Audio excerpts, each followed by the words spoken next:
नमस्कार, बहुत स्वागत है आपका। आषाढ़ के महीने में जब रविवार का दिन आता है तो इस दिन का महत्व बढ़ जाता है। वैसे तो पूरे आषाढ़ माह में भगवान सूर्य को जल अर्पित करने का विधान है, लेकिन आषाढ़ के महीने में जल का दान करना, भगवान को जल अर्पित करना, तो भगवान सूर्य को जब आप जल अर्पित करेंगे तो लोटे में क्या डालें कि पितृदोष समाप्त हो जाए, कर्ज से मुक्ति मिले, धन आए। भगवान सूर्य को जल अर्पित करने से कुंडली के हर ग्रह यानी कि सारे के सारे ग्रह मजबूत हो जाते हैं। वैसे तो भारतीय संस्कृति में देवताओं का पूजा पाठ का महत्व है और शास्त्रों के मुताबिक देवताओं की संख्या 33 कोटि है, लेकिन जो देवता दो हैं वो प्रमुख हैं जो पृथ्वी पर हर रोज दिखते हैं, यानी सूर्य और चंद्रमा। तो हमारे पौराणिक समय से ही सूर्य और चंद्रमा का पूजा करने का विधान है। तो सूर्य को जल अगर आप अर्पित करते हैं तो उसके फायदे क्या हैं, और रविवार के दिन अगर आप खास कर अर्पित कर रहे हैं तो क्या डालकर अर्पित करें कि जीवन के हर क्षेत्र में तरक्की मिले। देखिए, भगवान सूर्य को जब आप अर्पित करते हैं जल, तो आपकी आंखें स्वस्थ रहती है। जल देते समय अगर आप जल पात्र को सिर के सामने रखें और गिरते हुए जल से आप अगर सूर्य को देखें तो नेत्र की जो दोष होते हैं ना वो समाप्त हो जाते हैं। अगर आपकी जन्म कुंडली में सूर्य लग्न से 12वें या दूसरे घर में हो तो आंखों की परेशानी होने की संभावना होती है। इसलिए सूर्य को जल रोज आप अर्पित करें। लेकिन सूर्य को जल अर्पित करने से आपकी नौकरी में भी उन्नति होती है, आपका कॉन्फिडेंस बढ़ता है, आपके जो उच्चाधिकारी वो आपसे प्रसन्न रहते हैं, और सूर्य को जल अर्पित करने से आपके पिता का साथ मिलता है, क्योंकि सूर्य को राजा, राजकीय क्षेत्र, पिता, नौकरी में अधिकारी का कारक माना गया है। तो सूर्य को जल देने से आपके हर क्षेत्र में आपकी तरक्की होती है और कुंडली के हर एक भाव प्रबल रूप से मजबूत हो जाते हैं। लेकिन सूर्य को जल अर्पित करने का सही तरीका क्या है, कौन सा लोटा यूज करेंगे, ये भी सवाल है। देखिए, लोटा तो वैसे आप तांबा का यूज करें तो बहुत अच्छा, नहीं तो आप पीतल का लोटा भी यूज कर सकते हैं। लोटे में विशेष वस्तुएं डालकर अगर इस दिन भगवान सूर्य को विशेष तरीके से जल अर्पित किया जाए तो आपकी हर मनोकामना भी पूरी होती है और जीवन की हर कठिनाइयां दूर होती है, क्योंकि अकेला सूर्य कुंडली के सभी ग्रहों को मजबूत कर देता है।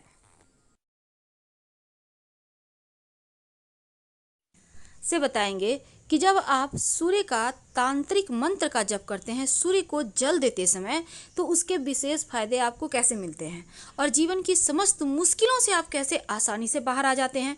और साथ ही अगर आप वो मंत्र, तांत्रिक मंत्र ना पढ़ें तो गायत्री मंत्र पढ़ सकते हैं। आप ओम आदित्याय नमः का जप कर सकते हैं, गायत्री मंत्र तो हर किसी को पता है। और आप कोई भी मंत्र पढ़ें, पर पढ़े जरूर, क्योंकि मंत्र में जो शक्ति है वो आपको जीवन के कठिनाइयों से बाहर निकलने में मदद करेगा। वैसे ओम घृणी सूर्याय नमः इस मंत्र का भी जप कर सकते हैं, या फिर गायत्री मंत्र ओम भूर्भुवः स्वः तत्सवितुर्वरेण्यं भर्गो देवस्य धीमहि धियो यो नः प्रचोदयात् इसका भी जप कर सकते हैं। लेकिन एक बात याद रखिए, सूर्य को कभी भी बिना स्नान किए अर्घ्य मत दीजिएगा। और साथ ही अगर आप सूर्य को रोज जल अर्पित करें तो ये सर्वोत्तम होगा। अगर सूर्य के सामने खड़े होकर रोज 27 बार गायत्री मंत्र पढ़े तो जीवन में कष्ट ही नहीं आएगा। अगर ग्रहों की बुरी चाल से कष्ट आ भी जाए तो भगवान की कृपा से उनको वो आपके हाथ पकड़कर आपको कष्टों से बाहर निकाल लेंगे, आपको तमाम परेशानियों से मुक्ति दिला देंगे। बस एक बार सूर्य के शरण में आकर तो देखिए, क्योंकि वो कुंडली के हर दुर्योगों को समाप्त कर देते हैं, क्योंकि सूर्य राजा हैं ग्रहों के। सूर्य का मंत्र बोले, ओम एहि सूर्य सहस्त्रांशो तेजो रासे जगतपते अनुकंपे मां भक्त्या गृहणार्थ दिवाकर। इस मंत्र का जप करके सूर्य को जल अर्पित करें। इसके बाद सीधे हाथ की अंजुरी में जल लेकर अपने चारों ओर छिड़के, फिर जहां पर आप खड़े हैं वहीं पर आप खड़े होकर हनुमान चालीसा पढ़े। लेकिन अगर पितृदोष हो तब पितृदेवों के निमित्त उनको प्रसन्न करने के लिए लोटे में सूर्य को जल अर्पित करने के बाद एक लोटा जल में एक चुटकी काला तिल डालकर आप दक्षिण दिशा की तरफ पितृदेवों के निमित्त जल अर्पित कर दें। इससे पितृदेव संतुष्ट होंगे और उनको जो वो जिस चीज़ की चाहत से आपके पास आए हैं उनको तृप्ति मिलेगी और आशीर्वाद बरसा कर ही जाएंगे। अगर आपका पैसा किसी ने ले लिया है, कहीं फंस गया है, कोई वापस नहीं कर पा रहा, या फिर आपका पैसा कहीं ब्लॉक है, आप चाहते हैं कि आपका पैसा आपको मिल जाए, तब जब आप भगवान सूर्य को जल अर्पित करें तो रविवार के दिन से शुरू करके, अगर आप महिला हैं तो लगातार 21 दिन, अगर आप पुरुष हैं तो लगातार 27 दिन ये प्रक्रिया करना है। जल में 11 लाल मिर्च के बीज या फिर 1 चुटकी लाल मिर्च के बीज डालकर अर्पित करें। भगवान से प्रार्थना करें शीघ्र धन प्राप्ति के लिए। अगर मंगल कमजोर हो तो जल में शक्कर या फिर गुड़ डालकर अर्पित करें तो आपका मंगल बेहतर होता है, जीवन में कष्ट कम होते हैं। शत्रु विरोधी ज़्यादा परेशान करे, आपको लगे कि शत्रु बहुत ज़्यादा परेशान कर रहे हैं, तब जल में लाल गुड़हल के पुष्प डालकर सूर्य को अर्पित करें तो शत्रु विरोधी शांत हो जाते हैं। अगर वैवाहिक जीवन में समस्या है या फिर आपका विवाह नहीं हो पा रहा है, तब जल देते समय सूर्य को जल में 1 चुटकी हल्दी डालकर अर्पित करें। जो विद्यार्थी हैं पढ़ाई पे फोकस करने के लिए, पढ़ाई में अच्छा करने के लिए जब सूर्य को जल अर्पित करें तो उसमें स्याही डालकर अर्पित करें, ज़्यादा नहीं 1-2 बूंद डालकर अर्पित करें तो पढ़ाई लिखाई में मन भी लगेगा और आपका खूब तेज बढ़ेगा। ज्योतिष में इन चीज़ों का पालन करने से जीवन के कष्ट कम होते हैं। सूर्य को जल देते समय अगर आप लाल चंदन या रोली डालकर अर्पित करें तो फिर आपका अच्छा स्वास्थ्य रहता है।